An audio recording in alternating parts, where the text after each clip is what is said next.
أعوذ بالله من الشيطان الرجيم. بسم الله الرحمن الرحيم. يسألونك عن الشهر الحرام قتال فيه قل قتال فيه كبير وصد عن سبيل الله وكفر به والمسجد الحرام وإخراج أهله منه أكبر عند الله والفتنة أكبر من القتل ولا يزالون يقاتلونكم حتى يردوكم عن دينكم إن استطاعوا ومن يرتد منكم عن دينه فيمت وهو كافر فأولئك حبطت أعمالهم في الدنيا والآخرة وأولئك أصحاب النار هم فيها خالدون. لوگ آپ سے حرمت والے مہینے کے بارے میں پوچھتے ہیں کہ اس میں جنگ کرنا کیسا ہے؟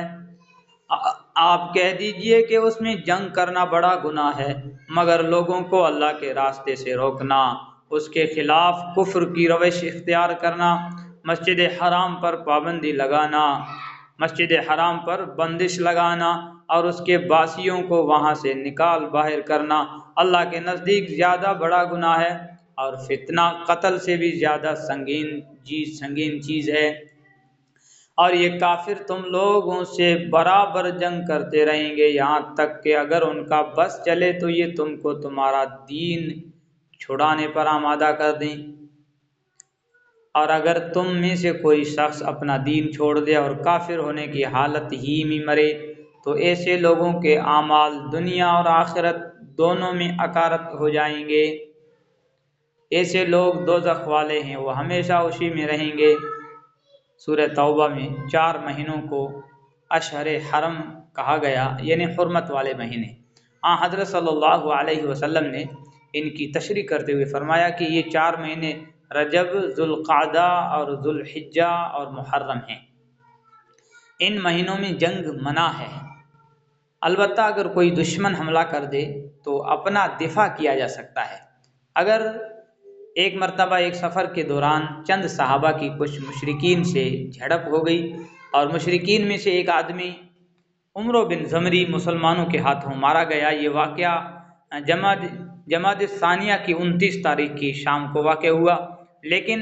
اس شخص کے قتل ہوتے ہی رجب کا چاند نظر آ گیا تو اس پر مشرکین نے مسلمانوں کے خلاف ایک طوفان مچا دیا کہ یہ لوگ حرمت والے مہینوں کا بھی پاس نہیں کر رہے۔ یہ آیت اس پروپیگنڈے کے پس منظر میں نازل ہوئی کہ جواب کا خلاصہ یہ ہے کہ اول تو عمرو بن امیہ کا قتل غلط فہمی میں ہوا، جان بوجھ کر حرمت والے مہینے میں قتل نہیں کیا گیا، لیکن جو لوگ اس واقعے پر طوفان کھڑا کیے ہوئے ہیں، بلکہ جو لوگ حقیقتاً مسجد حرام میں عبادت کے اہل ہیں، ان کے لیے زندگی اجیرن بنا کر انہیں یہاں سے نکلنے پر مجبور کرتے ہیں اور اللہ تعالیٰ کے ساتھ کفر کی روش اختیار کیے ہوئے ہیں۔ ان الذين آمنوا والذين هاجروا وجاهدوا في سبيل الله اولئك يرجون رحمت اللہ واللہ غفور رحیم۔ اس کے برخلاف جو لوگ ایمان لائے اور جنہوں نے ہجرت کی اور اللہ کے راستے میں جہاد کیا تو وہ بے شک اللہ کی رحمت کے امیدوار ہیں، اور اللہ بہت بخشنے والا بڑا مہربان ہے۔ يسألونك عن الخمر والميسر قل فيهما إثم كبير ومنافع للناس وإثمهما أكبر من نفعهما ويسألونك ماذا ينفقون قل العفو كذلك يبين الله لكم الآيات لعلكم تتفكرون۔ لوگ آپ سے شراب اور جوئے کے بارے میں پوچھتے ہیں، آپ کہہ دیجئے کہ ان دونوں میں بڑا گناہ بھی ہے اور لوگوں کے لیے کچھ فائدے بھی ہیں، اور ان دونوں کا گناہ ان فائدے سے زیادہ بڑا ہوا ہے۔ اور لوگ آپ سے پوچھتے ہیں کہ وہ اللہ کی خوشنودی کے لیے کیا خرچ کریں، آپ کہہ دیجئے کہ جو تمہاری ضرورت سے زائد ہو۔ اللہ اسی طرح اپنے احکام تمہارے لیے صاف صاف بیان کرتا ہے تاکہ تم غور و فکر سے کام لو۔ چونکہ اہل عرب صدیوں سے شراب کے عادی تھے، اس لیے اللہ تعالیٰ نے اس کی حرمت کے اعلان میں تدریج سے کام لیا۔ پہلے سورہ نحل میں ایک لطیف اشارہ دیا،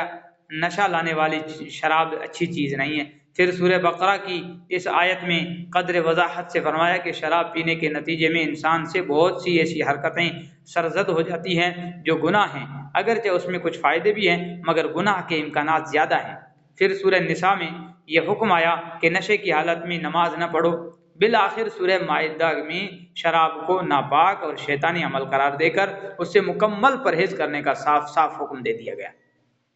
بعض صحابہ سے منقول ہے کہ انہوں نے صدقہ کا ثواب سن کر اپنی ساری پونجی صدقہ کر دی، یہاں تک کہ اپنے اور اہل و عیال کے لیے کچھ نہ چھوڑا اور گھر والے بھوکے رہ گئے۔ تو اس آیت نے بتلایا کہ صدقہ وہی درست ہے جو اپنے گھر والوں کی ضرورت پوری کرنے کے بعد کیا جائے۔ چنانچہ حضرت صلی اللہ علیہ وسلم نے متعدد احادیث میں اس پر زور دیا کہ صدقہ اتنا ہونا چاہیے کہ گھر والے محتاج نہ ہو جائیں۔ فی الدنیا والآخرہ وَيَسْأَلُونَكَ عَنِ الْيَتَامَى قُلْ إِصْلَاحٌ لَهُمْ خَيْرٌ وَإِن تُخَالِطُوهُمْ فَإِخْوَانُكُمْ وَاللَّهُ يَعْلَمُ الْمُفْسِدَ مِنَ الْمُصْلِحِ وَلَوْ شَاءَ اللَّهُ لَأَعْنَتَكُمْ إِنَّ اللَّهَ عَزِيزٌ حَكِيمٌ۔ دنیا کے بارے میں بھی اور آخرت کے بارے میں بھی، اور لوگ آپ سے یتیموں کے بارے میں بھی پوچھتے ہیں، آپ کہہ دیجئے کہ ان کی بھلائی چاہنا نیک کام ہے، اور اگر تم ان کے ساتھ مل کر رہو تو کچھ حرج نہیں، کیونکہ وہ تمہارے بھائی ہی تو ہیں، اور اللہ خوب جانتا ہے کہ کون معاملات بگاڑنے والا ہے اور کون سنوارنے والا، اور اگر اللہ چاہتا تو تمہیں مشکل میں ڈال دیتا۔ یقیناً اللہ کا اقتدار بھی کامل ہے، حکمت بھی کامل۔ جب قرآن کریم نے یتیموں کا مال کھانے پر سخت وعید سنائی تو بعض صحابہ جن کی سرپرستی میں کچھ یتیم تھے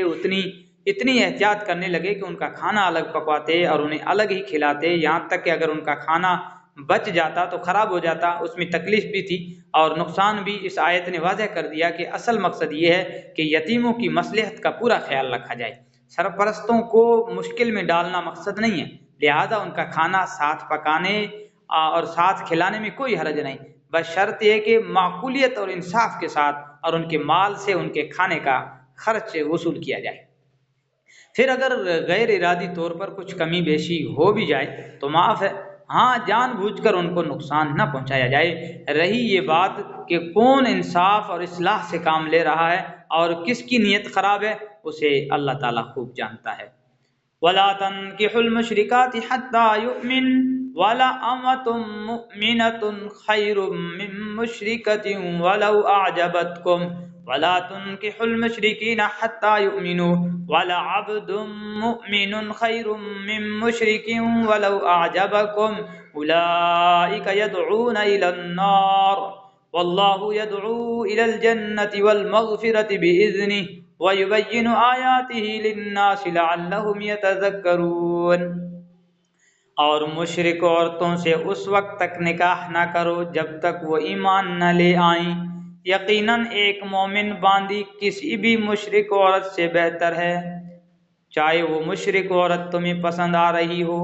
اور اپنی عورتوں کا نکاح مشرک مردوں سے نہ کراؤ جب تک کہ وہ ایمان نہ لے آئیں، اور یقیناً ایک مومن غلام کسی بھی مشرک مرد سے بہتر ہے، چاہے وہ مشرک مرد تمہیں پسند آ رہا ہو۔ یہ سب دوزخ کی طرف بلاتے ہیں، جبکہ اللہ اپنے حکم سے جنت اور مغفرت کی طرف بلاتا ہے، اور اپنے احکام